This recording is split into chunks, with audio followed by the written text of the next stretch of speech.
After we seeing the missing value information in the data set, we proceed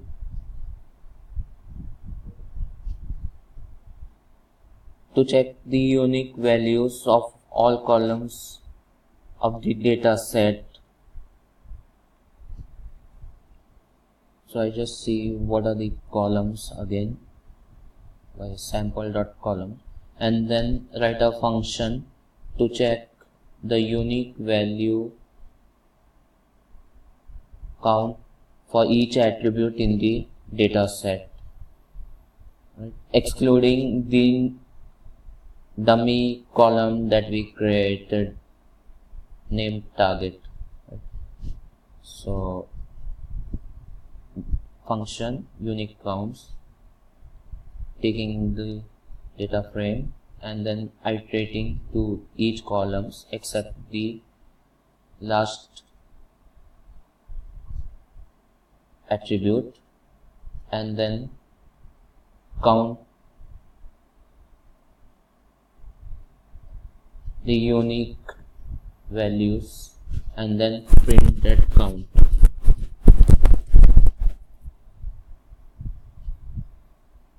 And then we apply that function on the data frame. Okay, so you can see unique counts for each column. So datetime has, so the data had 100,000 samples, and almost every transaction is separate. You can see that. Site name has 41 unique counts. This user demographic has, like, for country, 200 unique countries, means 200 countries. The booking is of 200 different countries. Then region, city. So you can see around 10,000 different cities are there in this data. Then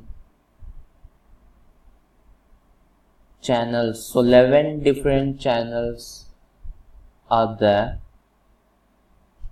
in the 100,000 sample data, right?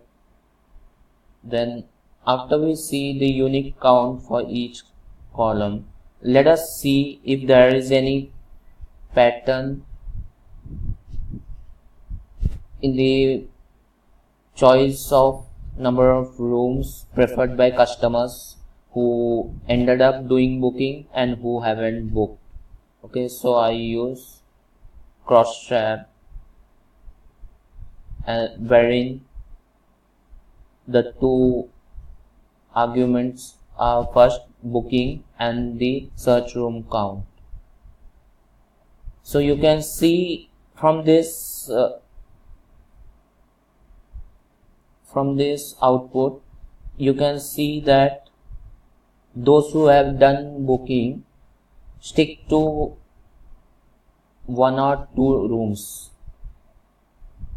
and those who haven't done booking, they have searched for different rooms. But if you see those who have done booking, mostly it is between 1 to 3 maximum.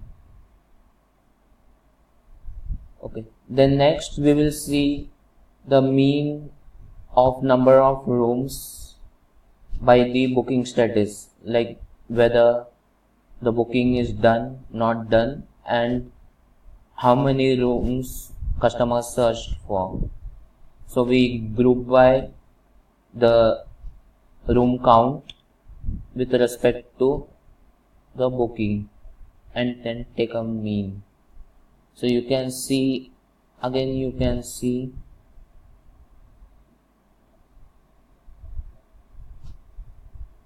that majority lies 1, 2, 3 rooms.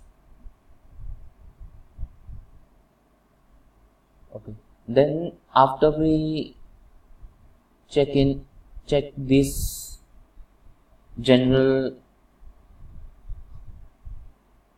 things about the data, we have to see that are two variables related to each other, and if they are related, to what extent they are related. So this is done by seeing the correlation. So a correlation coefficient measures the extent to which two variables tend to change together. So for any data, this correlation matrix, or seeing and understanding the correlation in the data, is very important. That are the features or attributes or the predictors have any correlation within each other and against the response or class variable. So we have a Pearson and Spearman correlation. So a Pearson correlation evaluates the linear relationship between two continuous variables, while the Spearman correlation, it evaluates the relationship involving ordinal variables. Right? So we just check first the correlation for one particular attribute, that is search children count and the booking, and see see if there is any correlation between the children count and the booking status. So you see it tends to negative.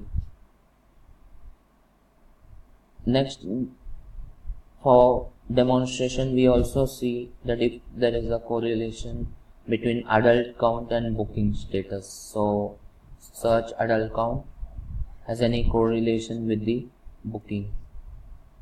Again, you can see the information is negative.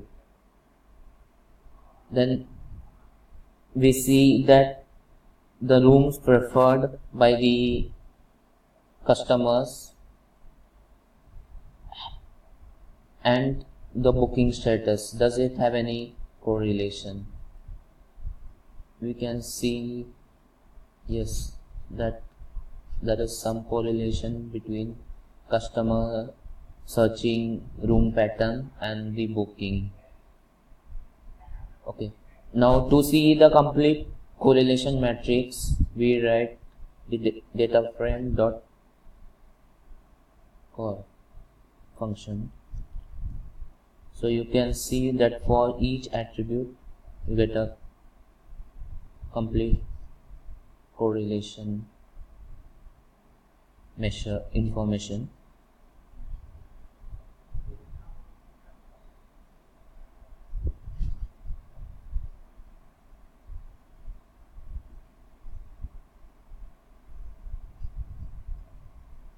So you can see what is the correlation of the variable with other variables.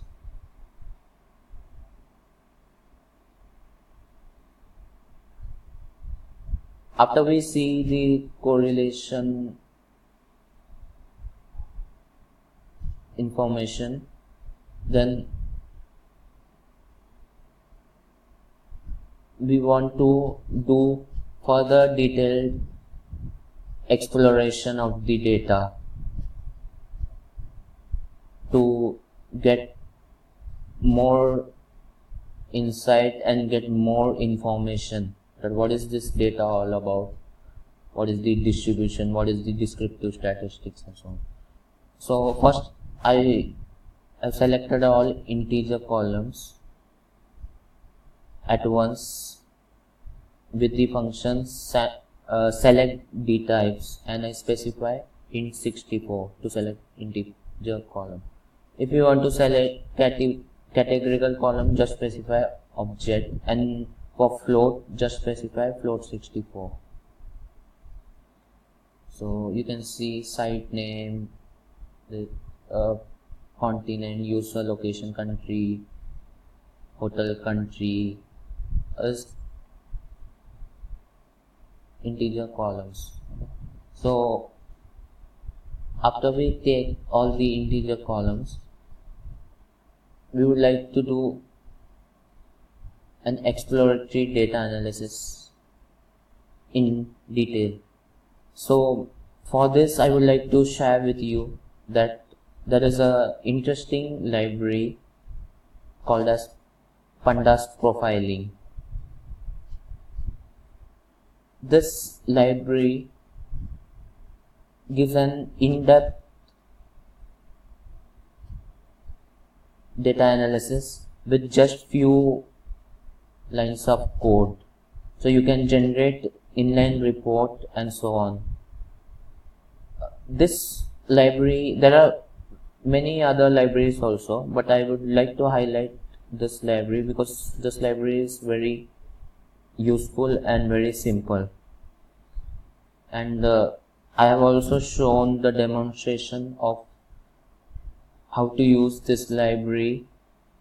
You can check out my GitHub page. So we import this pandas profiling library and then we call the function profile report and passing this integer columns from the data frame.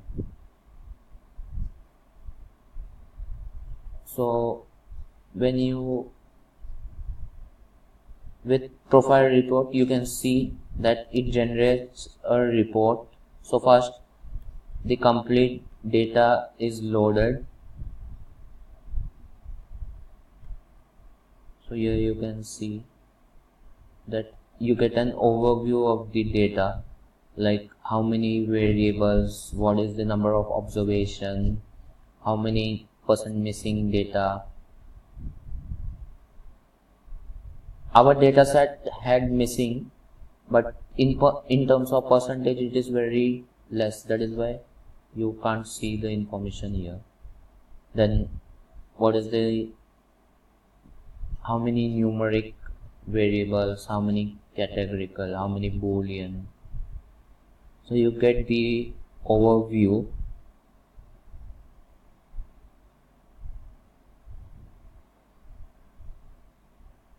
And then for each variable you get the complete information at once, like distinct count, how many, what is the mean, what is the maximum, what is the minimum. And you also get this with toggle details, you get more detailed information, like what is the quantile statistics, with what is the median, what is the first quarter, what is the third quarter, what is the maximum, what is the range. And you also get this descriptive statistics information, like standard deviation for this particular attribute. So we are seeing this channel attribute. So you can see that standard deviation, mean, what is the variance, and so on.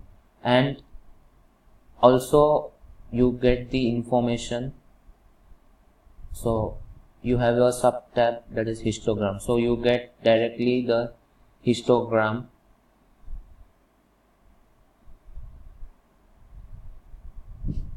plot. Then you have also other tabs, like what are the common values, what are the extreme values of that channel. So you can see 9 is the common value, most occurred value based on frequency in the descending order, and extreme values also, like minimum values, the plot is displayed. So this